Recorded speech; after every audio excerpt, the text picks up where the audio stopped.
Do I need an RO machine to keep plecos? Is RO an essential part of an arsenal in breeding them? Can you breed plecos without RO? Can you keep plecos long-term successfully without using reverse osmosis water? These are some of the questions we are going to be answering in this video. So watch till the end because you do not want to miss out on the valuable information that is in this video. And if you find value in this type of content and you are new here, subscribe and hit that notification icon so you do not miss out on all the cool videos that I'm bringing to you through this channel.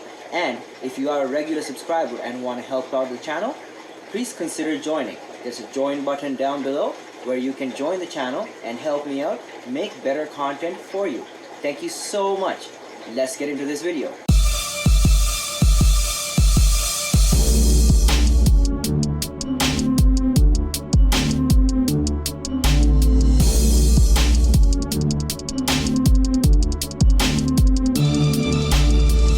Produced by Malik. What is going on, fish world? Welcome back to AquaMalik. This is actually a question that many of you guys have and have asked me quite frequently, and that is, do I need an RO unit to keep these particular animals, and do I need an RO unit to breed these particular animals, which are our beloved plecos?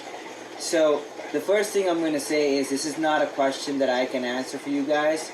Each of you guys will have to determine if you would need an RO unit to keep and breed plecos based on what type of water you are getting out of your local tap system or faucet, or wherever, however you decide to get your water, through a well or whatever.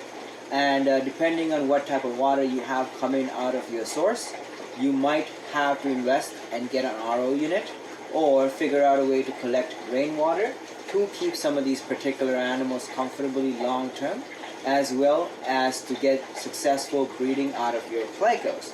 The first thing I'm going to say is plecos come from South America, more specifically the Amazon basin. Many of the species that we like to keep and commonly available in the aquarium trade all come from similar river systems in the Amazon basin. And for the most part, the water in a lot of these river systems is neutral to slightly acidic for the most part of the year. There's a lot of rain happening in this region, and in turn, the water coming in is also quite soft. So low TDS, low ppm, neutral to slightly acidic water, and quite warm. So the better you can recreate these conditions, the better it is for your fish. But for me, for example, I do not actually need an RO system. All my fish live in my municipal tap water, and all my fish, including my zebra plecos, which are spawning quite regularly now, are all spawning in municipal tap water. So if you had similar water like me, then you probably do not need an RO unit or anything like that. So what I would recommend is test your water first and figure out exactly what's going on with it. So if your water is coming out of the tap under 200 parts per million with a pH of 7.5, 7.6 or below, and your calcium carbonate hardness, which is your KH, is either 3 or below that, you do not need to use an RO system or add anything else into your water to keep these animals comfortably. To achieve long-term success with breeding, I would recommend bringing your pH down to about 7 or slightly below that, with means such as almond leaves or oak leaves or wood or alder cones, other things like that that naturally bring your pH down over time. You do not need to do anything else to get success breeding and keeping these animals if your pH is 7.6, 7.5 or below, and your total dissolved hardness is under 200 parts per million, and your calcium hardness or your carbonate hardness is under 3, which is about 45 to 50 ppm of carbonate hardness. Now, if your water is harder than this, but not above 300 parts per million, and your pH is below 7.8, then you can also get away with that particular water to keep these animals comfortably. You just have to acclimatize them a little bit by using drip acclimatization, for example, if you get that from somebody that has a little softer water with the lower pH.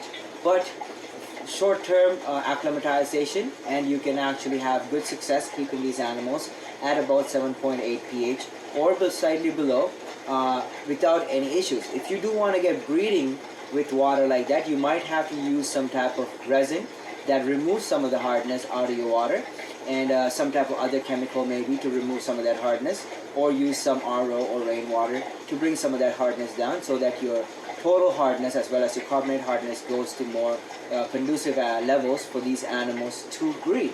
So by doing that, you can actually have good success breeding and good fry survival. The ideal level of pH, I would say, is about 7 or slightly below, but a little higher than 7, like 7.1, 7.2, even 7.3. Most of the time you have relatively high success with these particular animals. Now this is generally for all Plecos, but each individual species might have different parameter requirements. But in general, for most of the fish that I'm keeping and breeding, and the most of the fish that are commonly available in the aquarium trade that are smaller, pH of 7, 7.1, 7.2, or slightly lower than that, perfect pH. Now, if your hardness is above 250 to 300 ppm coming out of your tap, and your calcium hardness or your carbonate hardness is above 4, 5, 6, 7, 8 or higher, and your pH is 8 or higher, then you definitely need to invest into an RO unit to keeping these type of animals long term.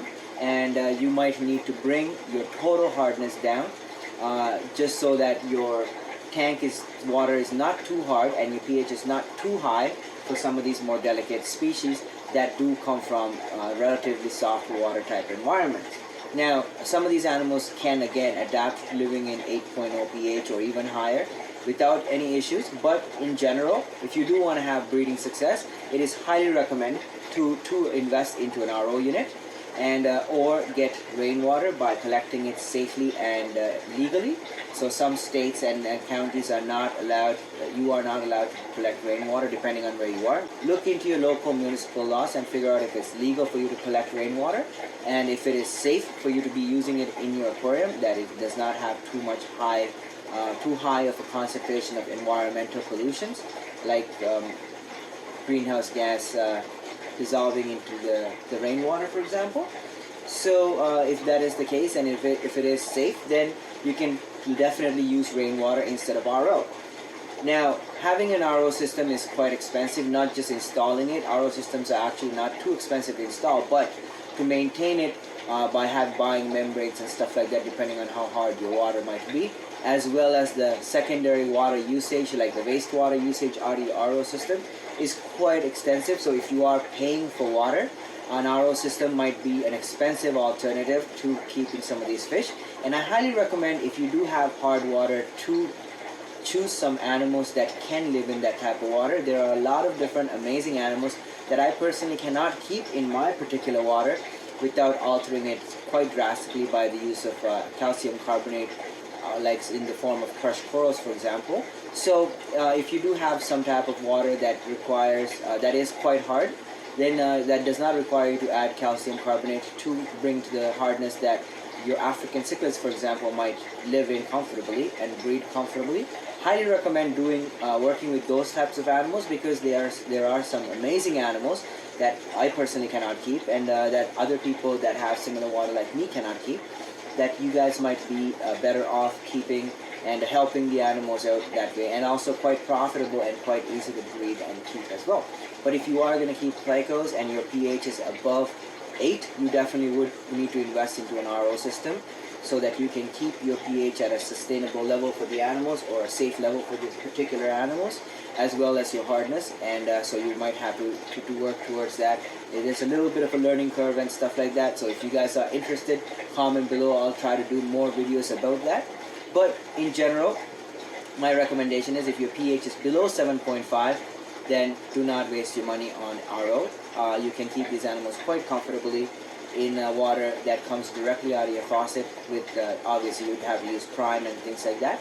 And another thing to consider is also nitrate concentrations as well as ammonia concentrations in your source water. So if you have ammonia or nitrates, you definitely would need to invest into an RO system, because you need to remove that from your water before you put it into the aquarium.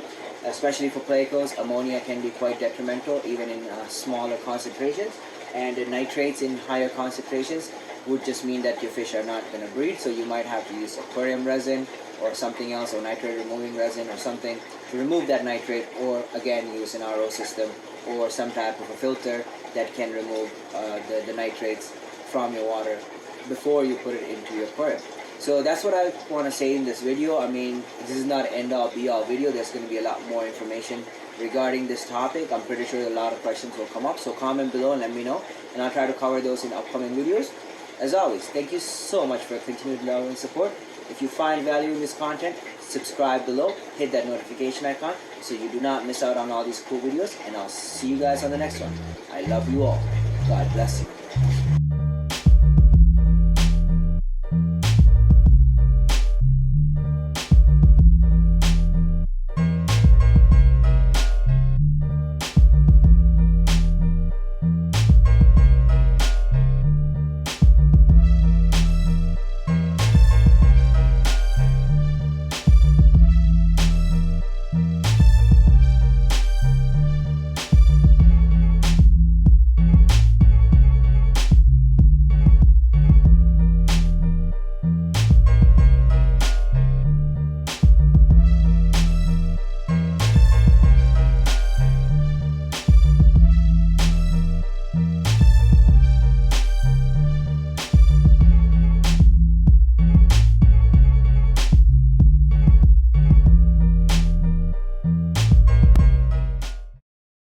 Produced by Malik.